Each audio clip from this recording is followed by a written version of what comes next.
Hello বন্ধুরা, সবাইকে শুভ ষষ্ঠীর শুভেচ্ছা। আমাদের জুয়েলারিতে এখনও ছুটি পড়েনি, আমাদের অষ্টমী থেকে ছুটি। আর দেখুন একটা কি সুন্দর কাজ নিচ্ছে, একটা ব্যাজলেট। আশা করি ভালো লাগবে সবাই ডিজাইনটা, কাজটা দেখুন, সিস্টেমগুলো সিম্পল ব্যাপার আছে, ইউনিক ব্যাপার আছে। আশা করি সবাই ভালো লাগবে। ভিডিও অনেক লেটে ছাড়ছি, টাইম পাওয়া যাচ্ছে না, এখন একটু কাজের চাপ আছে, তো ভিডিও আপনাদের ঘরে দেবো আপডেট। আশা করি ভালো লাগবে।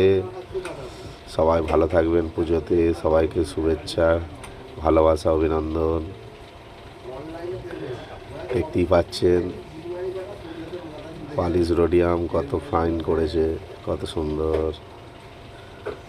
ব্রেসলেট। আরও কিছু কাজ তুলে ধরবো আপনাদের ঘরে। ভিডিওটা দেখুন, লাইক করুন, কমেন্ট করুন। টাটা।